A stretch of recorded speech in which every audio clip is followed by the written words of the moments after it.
Darkness swallowed room 407 after the knock. Someone knocked again, this time beneath them. Nina's phone lit without anyone touching it. Its flashlight revealed 4 terrified faces. Ilara had vanished from Ethan's side. The door behind them had vanished too. Another knock rose from the 5th bed. The mattress lifted, like something breathing.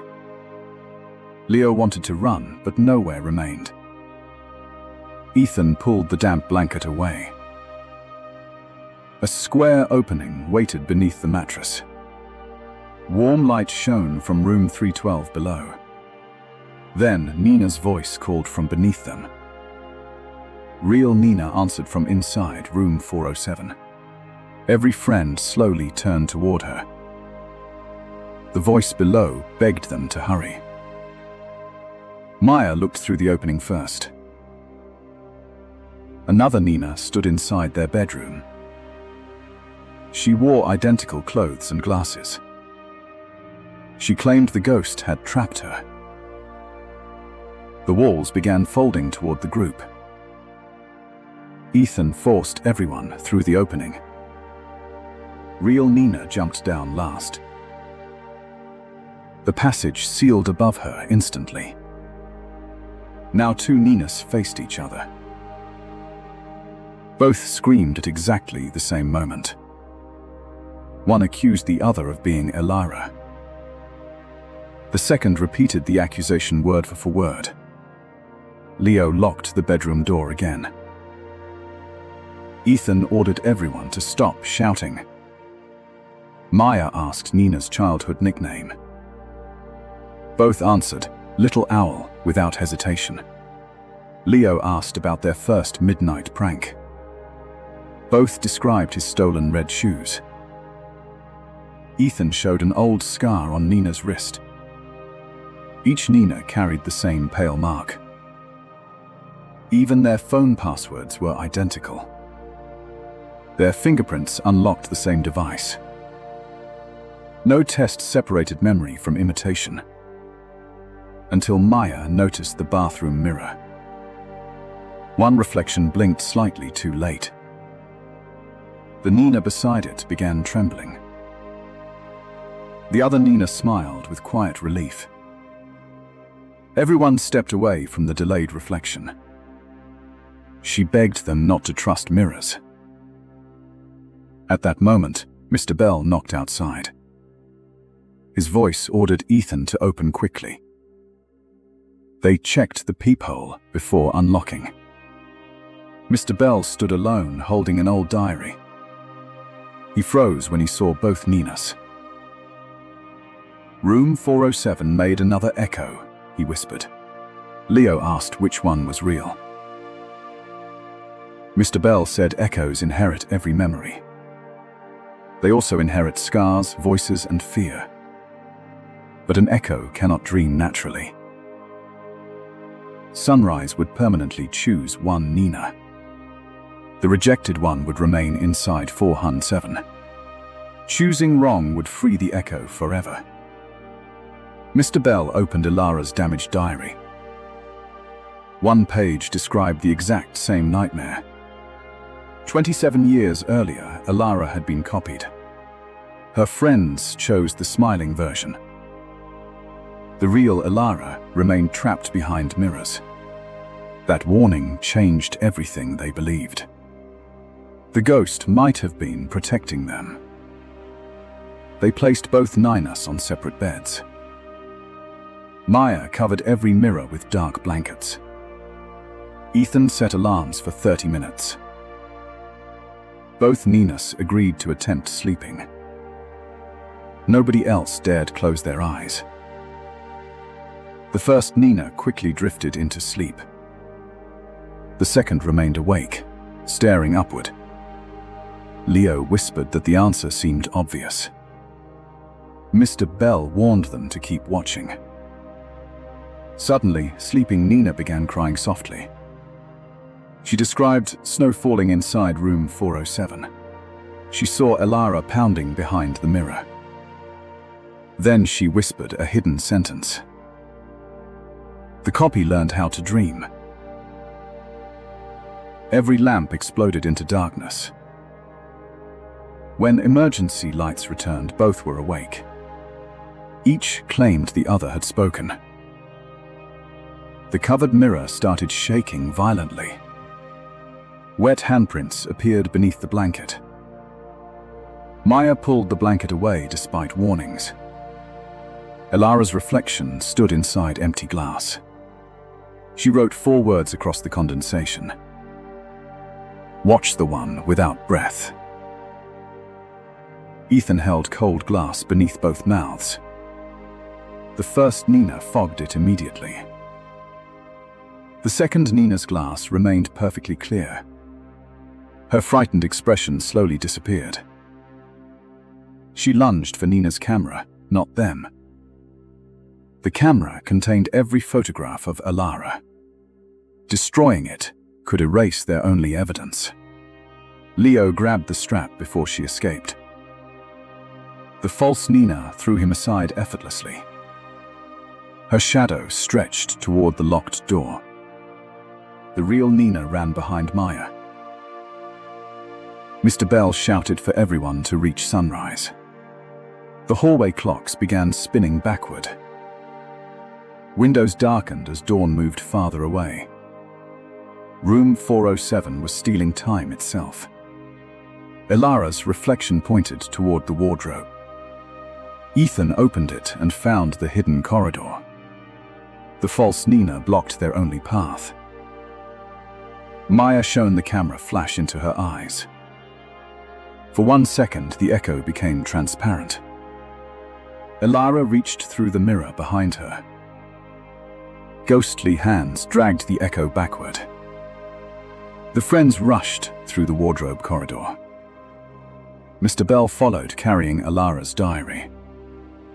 They emerged inside the abandoned east stairwell.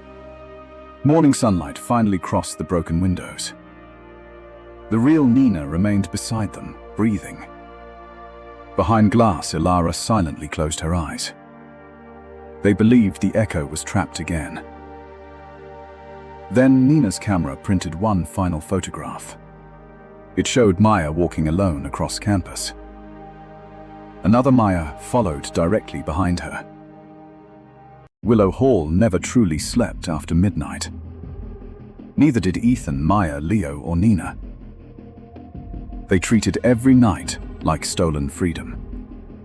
They ordered noodles and mocked campus ghost stories, especially stories about the abandoned East Wing. One rainy Thursday, boredom became their worst idea.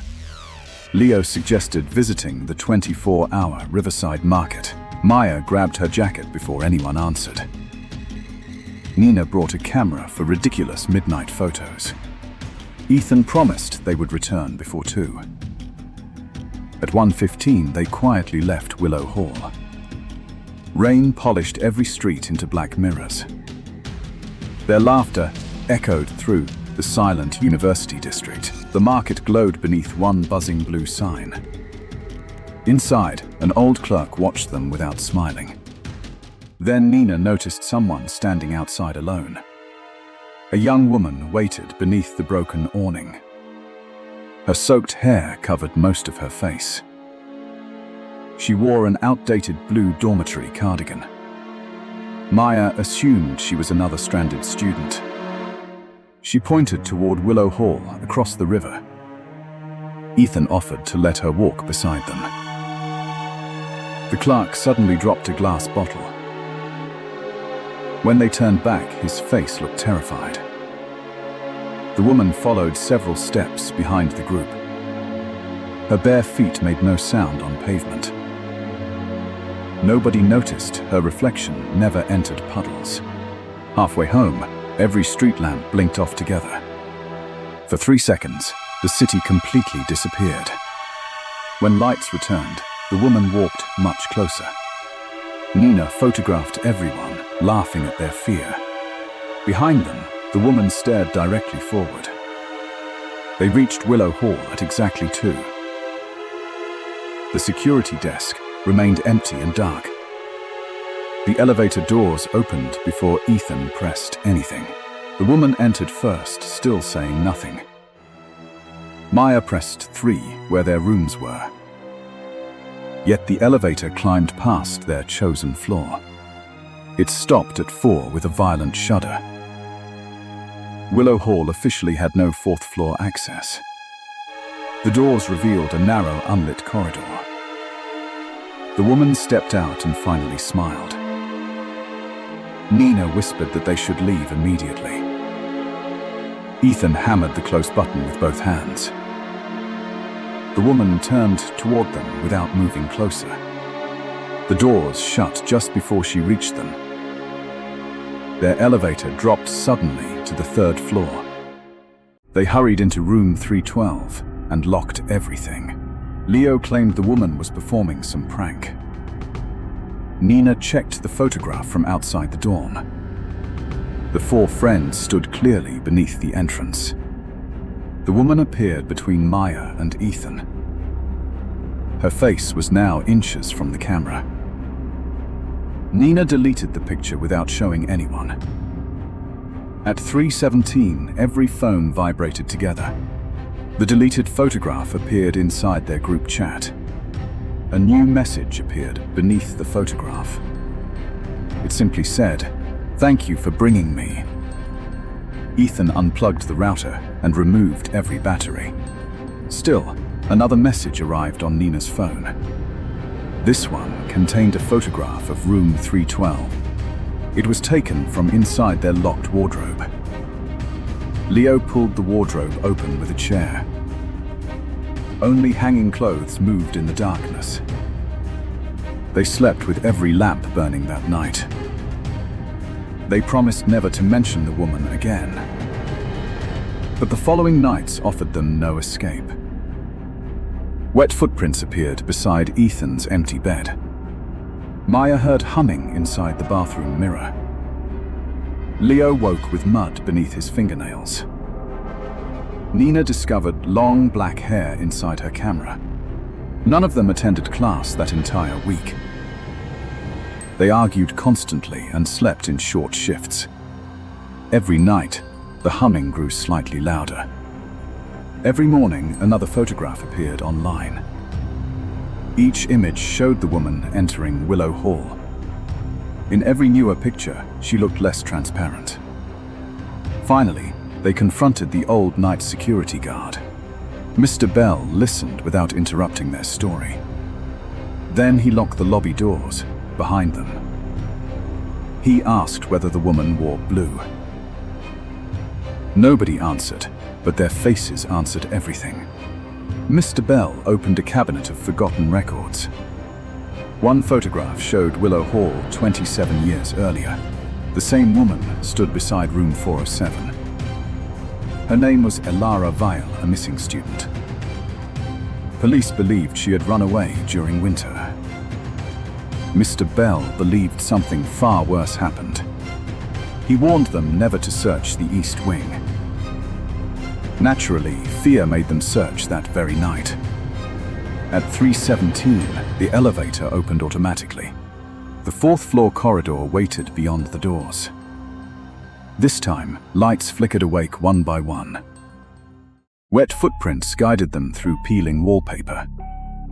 Behind them, the elevator vanished into solid bricks. Leo tried running back, but the hallway stretched. Every door displayed the number 312. Their own room seemed repeated dozens of times. Maya began crying, unable to control her breathing. Nina followed the footprints toward a blank wall. She discovered a brass doorknob beneath loose wallpaper. Together, they uncovered the faded number 407. Ethan opened the door before courage disappeared. Inside waited 4 beds covered in grey dust. A 5th bed looked freshly slept inside. Hundreds of photographs covered the cracked walls. Every picture showed different groups of 4 friends. The newest photograph showed Ethan, Maya, Leo, Nina. But another figure stood among them, smiling. Nina realized the photograph contained 5 living shadows. Then something softly closed the door behind them. Elara's voice whispered directly beside Ethan's ear. "You brought me home, but one stays." All 4 phones displayed a live camera feed. The feed showed room 312 currently empty. Then Nina appeared on screen, sleeping inside their room. The real Nina stood beside them, screaming silently. A second Nina slowly opened her on-screen eyes. She smiled and whispered, "Which one followed you?" The lights died as someone knocked from inside.